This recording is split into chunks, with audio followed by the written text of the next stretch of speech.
Hello, my friends. I apologize for being just a few minutes behind.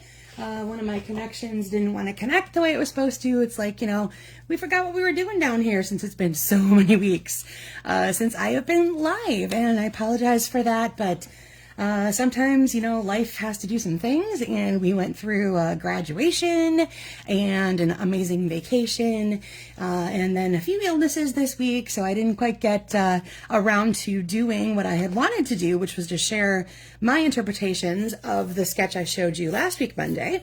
So instead, we're just going to do it together tonight. So hopefully you are able to join me either live or later, depending on what your schedules are all looking like. I know it's, now that a summer is officially here, everything is just always busy. But that is the beauty of the way I do this, is that I will always save it on YouTube for you to watch at any point. So thank you if you are here, and thank you for hanging in there with me during a few different kind of weeks in my household.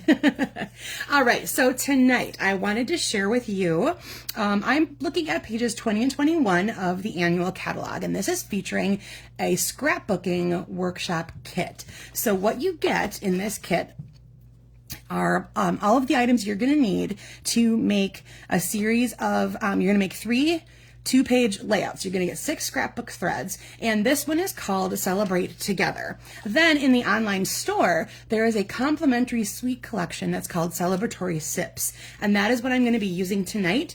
All of the imagery and the DSP and all that stuff comes from that online. Hi, Darla. Thanks for joining me. It comes from that particular sweet collection in the online store, and like I said, it's meant to go along with this scrapbooking workshop kit so that you have a combination of 2 things. You either have something, this is perfect for someone like me who really doesn't do a lot of scrapbooking, but what I love about our scrapbook workshop kits is that I don't have to do anything on my own, so to speak. I have full color instructions. I have all the layouts. Hi, Carla. Thanks for welcoming me back. It's nice to be back. These are great for someone like me who is either not a very, I don't scrapbook often. I'm still fairly novice at the whole idea. It's a great way to get started, or just preserve a few special memories. Because like I said, you get 6 spreads, 6 pages. So it's a really easy way to capture all the memories of, let's say, one special occasion or something like that. And there are several of these in the annual catalog. Hi, Tina. Thanks for joining me. In the annual catalog, as well as the online store, and they do coordinate with a lot of different other sweet collections throughout both the online store and the physical catalog. So just wanted to bring that to your attention, that is where you might recognize a little bit of this product that I'm going to be showing you, because it's meant to complement that particular one. So here is a look at the Cheers and Sips Sweet Collection. So you have a stamp set that you can use as a builder for all your favorite summery beverages. So there's 2 different shapes of glasses, all kinds of bits of things to add into them. You've got umbrellas and fruit and ice cubes, lots of really fun stuff to create all kinds of little cute images that you want to do. It would also be cute if you just use the fruits and things like all on their own. You could make something obviously like summer fruit salad kind of concept. And there's a few little phrases that will go along with this set as well. And what's neat about the die collection is that every single image has a coordinating die. There's one bonus die here that is made to be texture only. So if you use, hi Karen, it was so fun to see all of y'all pop into our the pictures I would post or something like that when I was over in Greece. Hi Connie, thanks for joining me. Okay, so like I said, all of the dies have, or all the images have a coordinating die, and this one here is made to put some texture into your cardstock. So if you were just to use this by itself and then have this plate in there as well, you would end up with a glass that would have this funky, it's not exactly diamond-like, I'm not sure what starburst maybe kind of texture to it. But otherwise you can see all the rest of those items have matching dies. There's the olive, there's the orange. So it's a really fun way to do a combination of things. You can stamp a die cut. Some of these dies will also coordinate with parts that are in the DSP. So it's a very, very versatile collection with a very specific theme. I mean, it's obviously, you're making really cute fruity drinks, your summer's smoothies and lemonades and all those fun things. So let me go walk you through the DSP a little bit, and then we will get started on crafting. Like I said, I'm going to be using various pieces of this throughout the entire section of samples tonight. So one side has all sorts of great images on it, and one side has other patterns. So this is our new Timid Tiger color with a fun stripe. And here you can see a lot of different fruit peels and pieces and parts. And then this side here is Secret Sea. Love this Secret Sea color. If you haven't had a chance to work with that one yet, I highly recommend adding that one to your collection. This is a great one. You can die cut the ones that don't, well, you could die cut any of them, truthfully. But like if you were to die cut this one, you're going to lose the leaf. So there are pieces that you can just straight up die cut or fussy cut. These are not very hard images to work around. Very easy for fussy cutting as well. But look at how much that would be right there where you'd already have completed images. All your cute little lemonades and things with their little fruits in them. Oh, and then the other side is this really bold flower pattern. These are really cool. They're just as a block by themselves. It reminds me a little bit of the Full of Life DSP that we had going on. It was a 6x6, but smaller concept, but same thing. And then what's kind of neat too is that if you took, let me grab one of the dies here. They're sized just about right so that you'll be able to, like if you put your die, okay, why is that sticky? If you put your die over this one and cut it out, then your cup would have this fun color already in it. You wouldn't have to color that in with your markers or your blends or anything like that. So you've got your short glasses and your tall glasses. Otherwise, it's just a fun background shape to be working with. And then the other side here has these little, that matches that little pattern I just showed you on the dies, and that is in Cloud Cover. There's a few of our new ink colors throughout this collection here. And then this one is really pretty with all these purpley flowers. That's blackberry and bubble bath with their little leaves and everything. And then this side is just a really pretty olive that just has all this little hash lines kind of going across that kind of make a stripe. And then last but not least, a lot of more tiny images, which would be great for background of a card. You could do the whole piece there kind of a thing is just that part of your card, and then do a fussy cut image or a die cut image or something just to make a as a focal point. So this would be a great background image to work with. And then this is a really cute little polka dot that you see in Summer Splash and Pretty in Pink. All right, let's get down to the brass tacks images tonight. Here we go. Okay, so what you're going to want, I remember I posted this sketch last Monday for you guys to see if you wanted to play around with. It's a very simple layout. We're going to have 3 image focal point kind of things that we're going to work with, and then just layer together to make the spread across the middle of the card. So you needed a piece of cardstock that was 5.5 by 8.5, scored at 4 1/4. I'm using Blackberry Bliss. Oh, sorry about that. Then cardstock number 2, 2.5 by 5.5. And for this one, I'm going to be using Bubble Bath. I pulled these colors out of one of the DSP sheets that I'm using. So those are the 2 1/2-inch pieces they're 1/2 inch by 5.5. They're going to end up being a border, and I'm going to show you a couple different ways you can do the border. And then you wanted 3 neutral pieces that are 1.5 square, so 1.5 by 1.5. And these are the ones we're going to put our images on. And you can decide if that's one whole image, a bunch of little images, whatever you've got going on into what you're going to be creating there. And I just need to grab, because mine are going to go off the page a little bit, I'm just going to grab a piece of well-loved scrap paper so that I don't get ink on my little vinyl-y guy. So yes, it's very well loved, as you can see. I tend to use my grid paper until it basically disintegrates. Okay, so I'm going to pull a couple of the colors out of this particular piece of DSP. So you saw I had the Bubble Bath and the Blackberry Bliss, and then I'm also going to bring in a little bit of Timid Tiger, which you see in there. And I'm going to do that through a couple of the stamps with a little bit of floral imagery and a little bit of leaf imagery. Well, you can't see that because it's on my thing. There we go. All right, let me start making my leaves. Also, if you have a phrase handy that is about really no more than about a 1/2 inch high, I'm going to show you that that's going to end up going onto this piece of cardstock here. So it's good to have an ink color that you'll be able to see off of that, whatever color you picked here. Okay.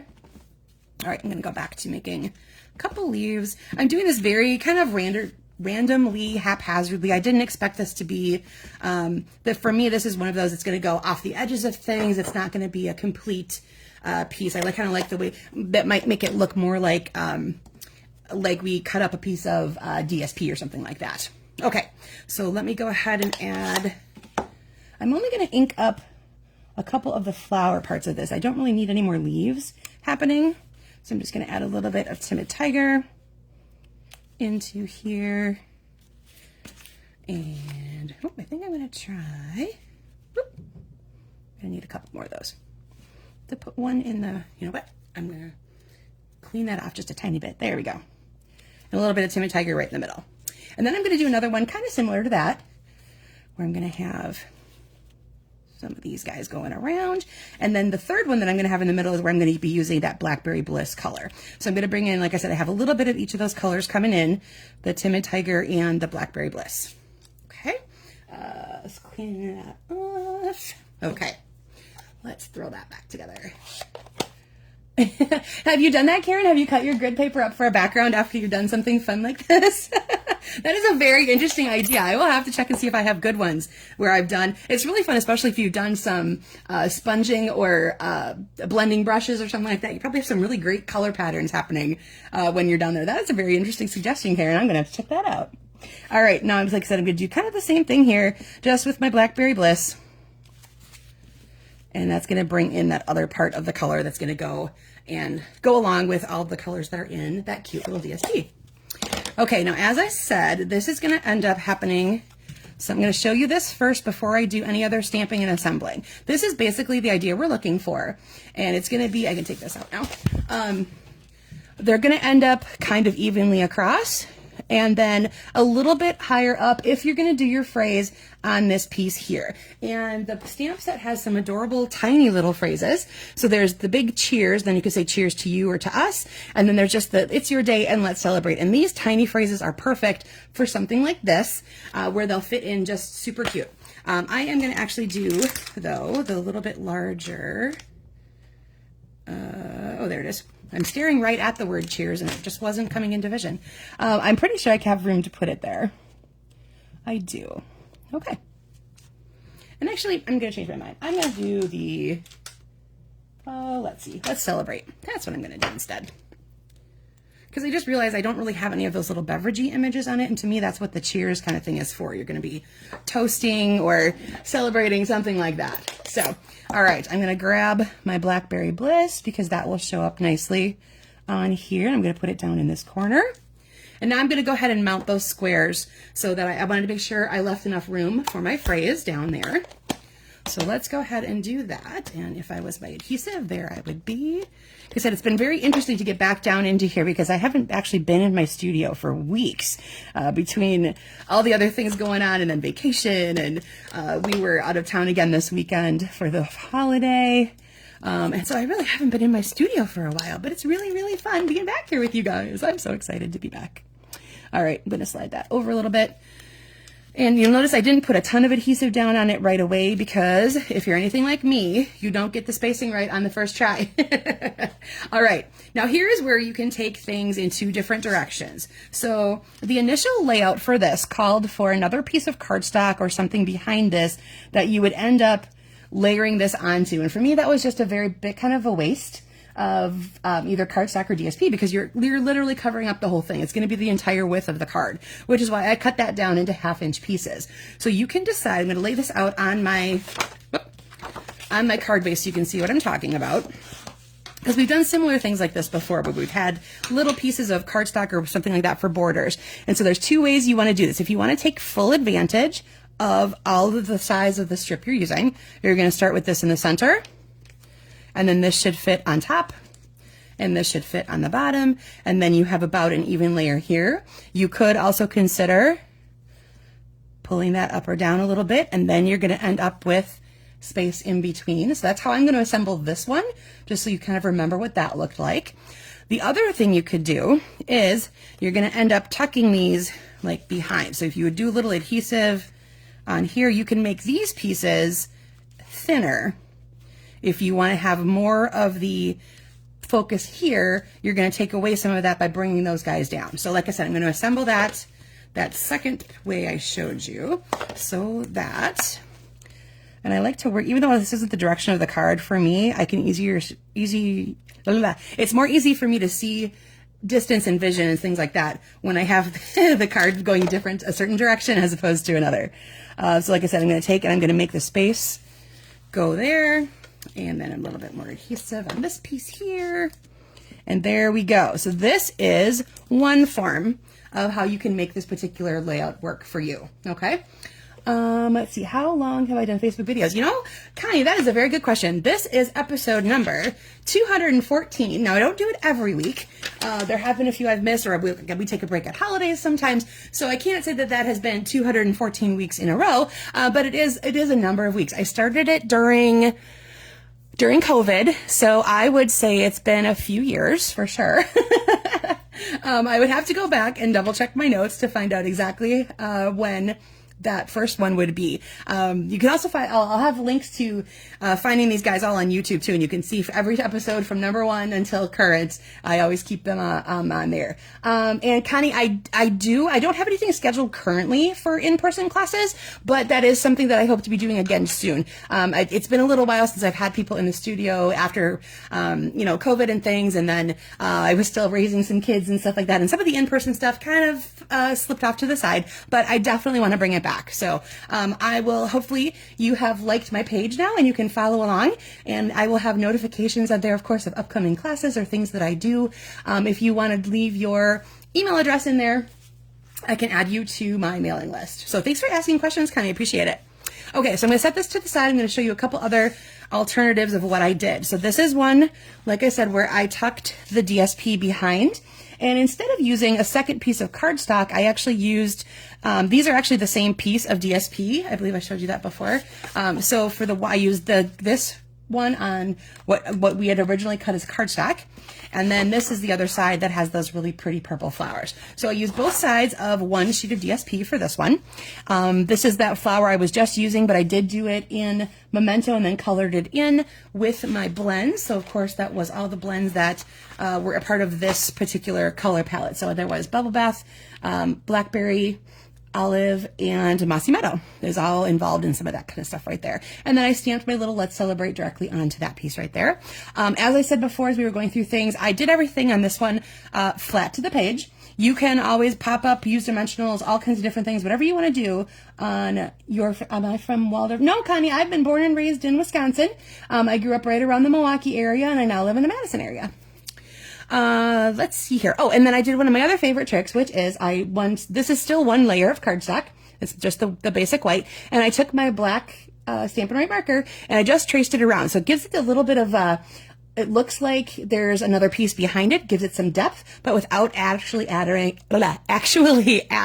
layers to the project. So sometimes that's important, especially if you do a lot of mailing of your cards. We want to watch how bulky they get, because sometimes we end up having to pay extra postage or something like that. Okay, so here is one where I took the little glass that I showed you before, the stamp of that, and I grabbed my blends, in which case in this case, I should say, are Strawberry Slush and Pretty in Pink, and I created my pink lemonade looking little situation there. Or actually, maybe we should call this Strawberry Lemonade, because then what I did is I fussy cut some strawberries out of one of the pieces of DSP, added those in there. Here's that polka dot one I showed you before. I also did add black around each of these squares and here too. I think it just makes a big, bold statement, differentiating those layers from each other. And then I grabbed we have this collection of little gems that come in clear and Strawberry Slush and Pretty in Pink, and I have a couple of those placed onto my little strawberries there.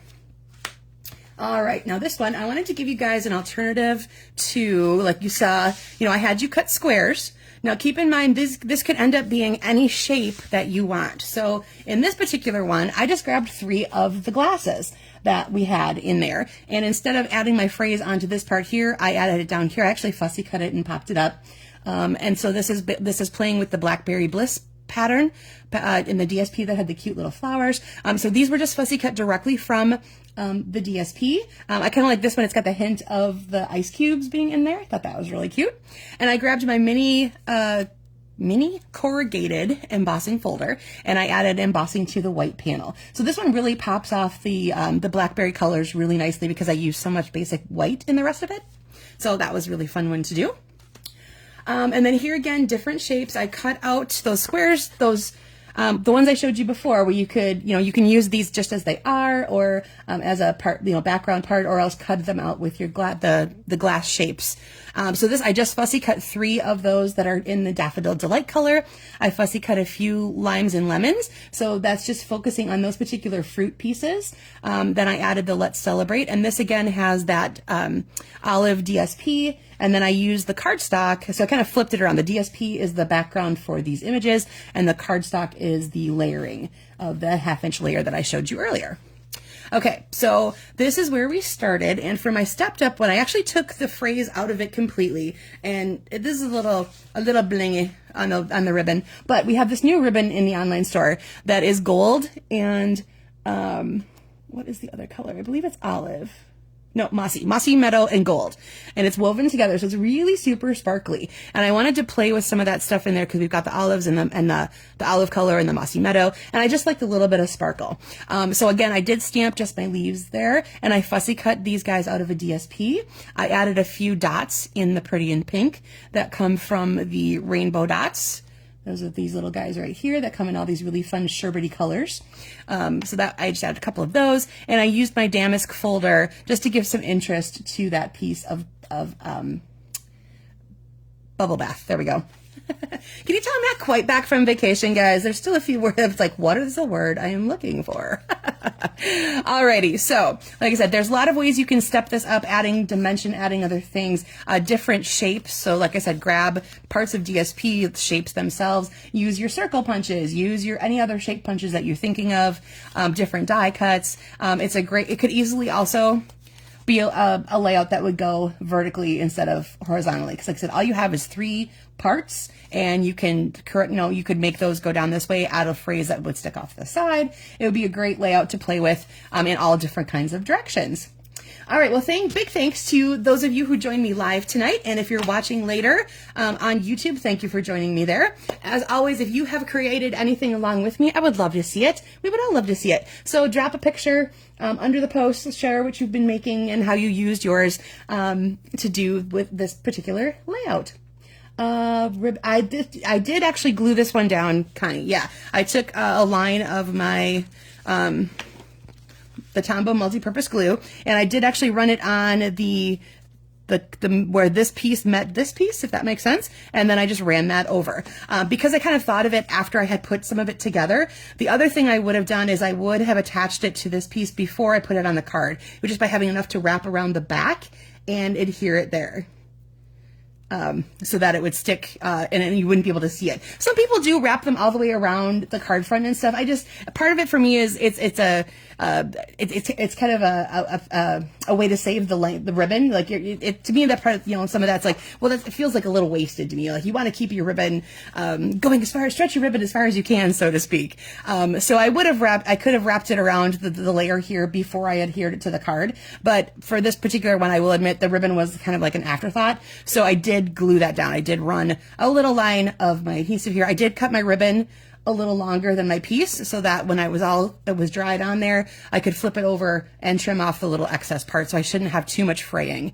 Because what I don't want to have happen is be able to pull and all of it comes unraveling. That would be the other advantage of being able to wrap it around to the back side, so that you won't have any unraveling.